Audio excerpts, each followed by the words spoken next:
Yes, আগেই বলছিলাম রমজান মাসে বেশ কিছু দারুণ স্মার্টফোন লঞ্চ হতে যাচ্ছে এবং ফাইনালি ভিভো তাদের V27 সিরিজ বাংলাদেশে লঞ্চ করে দিল। এই হাতে রয়েছে ভিভো V27 অ্যান্ড এই হাতে ভিভো V27e।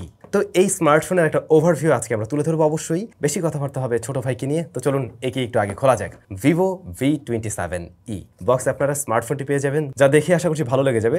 আই মিন ফোনটা বেশ সুন্দর। দেন আমরা 66 ওয়াটের একটা চার্জার পেয়ে যাবো, বেশ বড়সড় এটাও। কেবল রয়েছে সিম এজেক্টর টুল, ইউজার ম্যানুয়াল গাইড। কি পাইনি? শুধু পাইনি আমরা একটা ইয়ারফোন, ওটা থাকলে আরো জোস হইতো। এনিওয়ে, স্মার্টফোনটা কিন্তু আসলেই গুড লুকিং এর। এইটার আরো কালার ভ্যারিয়েন্ট হয়ে থাকে, যেমনটা আপনারা এখন স্ক্রিনে দেখছেন। সো এটা দেখতে বেশ সুন্দর। রিয়ার প্যানেলটা একদমই ফ্রস্টেড গ্লাস মনে হবে আপনার কাছে, তবে এটা প্লাস্টিক দিয়ে তৈরি। সো কেসটা ব্যবহার করবেন, অন্যথায় হয়তো স্ক্র্যাচ পড়লেও পড়তে পারে। আর ফিঙ্গারপ্রিন্ট ম্যাগনেট না, বাট এটার ক্যামেরা মডিউলটাও কিন্তু বেশ সুন্দর, অনেক বেশি উঁচু না, যা দেখে বেশ ভালো লাগছে। আর ক্যামেরার পাশে আমরা বড় একটা রিং লাইটের মতো কিছু দেখছি। এইটার একটা ইন্টারেস্টিং ইউজ কেস আছে, সেটা আমরা পরে নিশ্চয়ই আলোচনা করব।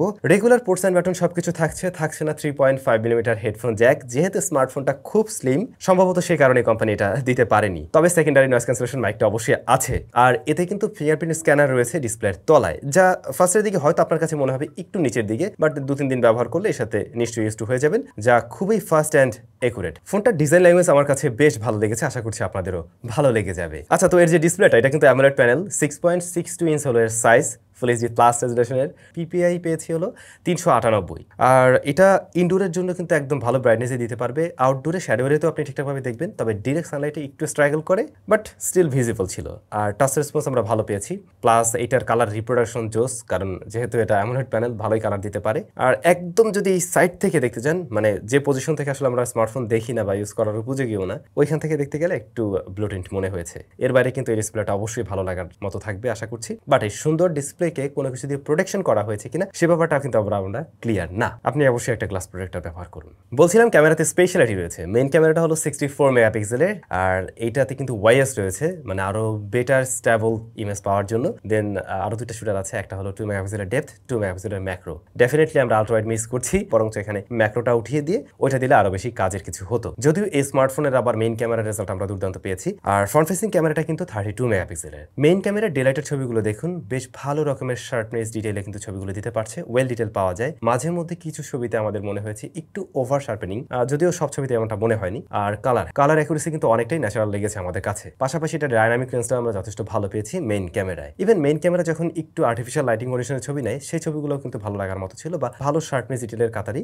রাখা যেতে পারে। বাট লো লাইটে আমি মেইন ক্যামেরার ডে লাইটের মতো অতটাও আশানুরূপ ছবি পাইনি। লো লাইটে ছবিগুলো অনেকটাই সফট মনে হয়েছে, ডিটেলের পরিমাণ কম থাকে, তুলনামূলকভাবে একটু কন্ট্রাস্টি হয়, আর একটু নয়েজ গ্রেনের দেখাও পাওয়া যায়। পাশাপাশি শাটারেও একটু সময় নেয়। দেন পোর্ট্রেট মোড, হ্যাঁ তখন কিন্তু মোটামুটি একটা ভালো রেজাল্টই দিচ্ছে। এজ ডিটেকশন যেমনটা আমরা দেখি ম্যাক্সিমাম স্মার্টফোনে টুকটাক চুলের এতে মিস করে, এটা তার ব্যতিক্রম না, বাট ভালো শার্পনেসে রাখতে পারছে মেইন সাবজেক্টকে। এর বাইরে কিন্তু ঠিকঠাক আছে। দেন ম্যাক্রো শুটার ছিল, এটা জাস্ট আছে, আপনি চাইলে ব্যবহার করতে পারবেন। বাট এই স্মার্টফোনের অন্যতম একটি বিশেষ আকর্ষণ ছিল এর অরা লাইট। এই লাইটটা যদি আপনি ব্যবহার করেন, সেই ক্ষেত্রে কিন্তু পোর্ট্রেটে দারুণ ছবি পাওয়া যায়। আপনি যখন কোনো হিউম্যানকে ছবি নেবেন লো লাইটে, তখন এই লাইটটা অন করে নিয়ে যদি ছবি তোলেন, সেই ছবিগুলো কিন্তু রেগুলার অন্যান্য স্মার্টফোনে আমরা যে ফ্ল্যাশ লাইট দেখি তার তুলনায় অনেকটাই বেটার আসে।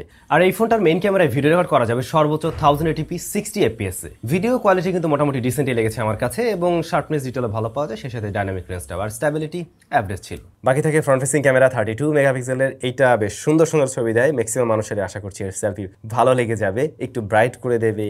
আর লো লাইটে ডেফিনেটলি ডে লাইটের তুলনায় একটু সফট হতে দেখা যায়, বাট ডে লাইটের ছবিগুলো কিন্তু সত্যি বেশ ভালো ছিল, যদিও এর ডাইনামিক রেঞ্জটা মেইন ক্যামেরার মতো ততটা বেটার আমরা পাইনি। বাকি ছিল পারফরমেন্স সেকশন। এটা প্রসেসর হিসেবে রয়েছে মিডিয়াটেক হেলিও Z99। আমরা এখানে র্যাম পেয়ে যাবো 8GB, স্টোরেজ রয়েছে 256GB। এটা রান করছে ফান্টাস ওএস 13 বেসড অন অ্যান্ড্রয়েড 13। স্মার্টফোনটার দাম কত ছিল?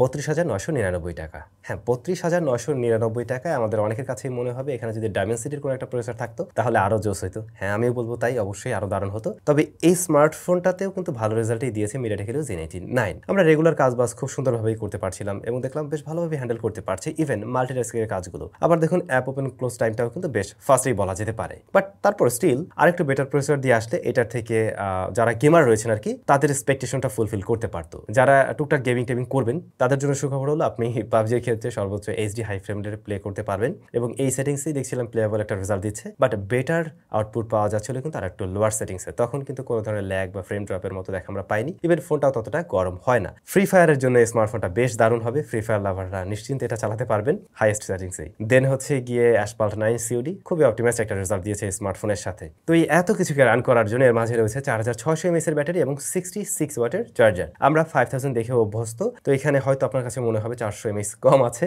বাট যেহেতু বেশ বড় সড়ো একটি চার্জার রয়েছে, খুবই দ্রুত সময়ে একে চার্জ করা সম্ভব। আর ব্যাটারি ব্যাকআপ সত্যি বলতে এটার থেকে একদিনেই পাওয়া যায়, মানে একদিন বেশ ভালোভাবেই পাওয়া যায়। তবে স্মার্টফোনটিতে আমরা পেয়েছি কিন্তু মোনো স্পিকার, এটার সাথে মানে যে টাইপের স্মার্টফোন এর সাথে ডুয়াল স্পিকার বা স্টেরিও স্পিকার থাকা উচিত মাস্ট। এটার লাউডনেস ওকে লেভেলের এবং ফুল ভলিউমে কোনো ডিস্টরশন পাইনি আমি এর থেকে, আর বলতে পারেন যে মোটামুটি একটা ক্লিয়ার সাউন্ডই দিতে পারে। ইয়ারপিসের সাউন্ড আবার ঠিকঠাক আছে।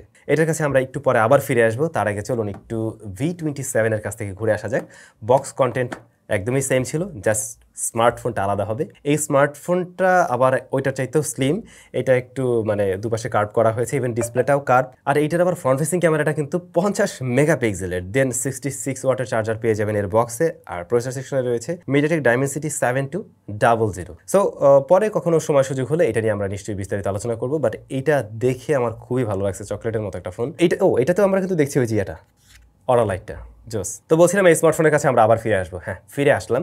এবারে এর কিছু ভালো মন্দ দিক নিয়ে একটু আলোচনা করা যেতে পারে। তো যদি আমরা ফার্স্টে এর ভালো দিকগুলো নিয়ে একটু বলতে যাই, এটার অ্যামোলেড ডিসপ্লেটা বেশ সুন্দর, 64 মেগাপিক্সেলের মেইন ক্যামেরা, এটা খুবই সুন্দর ছবি দিয়েছে। তারপরে এটাতে আমরা 66 ওয়াটের চার্জার দেখছি, যেটা অবশ্যই একটা ভালো দিকের মতো থাকবে, যেহেতু দ্রুত সময় চার্জ করা যায়। আর ইন ডিসপ্লে ফিঙ্গারপ্রিন্ট স্ক্যানারটা যথেষ্ট ফাস্ট অ্যান্ড অ্যাকিউরেট ছিল। প্লাস এটাতে 256 GB আমরা স্টোরেজ পেয়েছি। এই বিষয়গুলো অবশ্যই ভালো লাগার মধ্যে থাকবে, কিন্তু যে জায়গাগুলোতে কমতি আছে তার মধ্যে ধরুন এটাতে 3.5 মিলিমিটার হেডফোন জ্যাকটা নেই। রিয়ার প্যানেলটা যদি গ্লাস হতো বড় ভাইয়ের মতো, তাহলে কিন্তু আরো সুন্দর লাগতো বা আরো প্রিমিয়াম হতে পারতো স্মার্টফোনটি। দেন এটার যে পারফরমেন্স সেকশন, প্রসেসরটা আরেকটু বেটার দিতে পারলে কিন্তু এই ফোনটা একটা অলরাউন্ডার প্যাকেজ হিসেবে আসতে পারতো। সো এই জায়গাগুলোতে একটু ইমপ্রুভমেন্টের সুযোগ ছিল।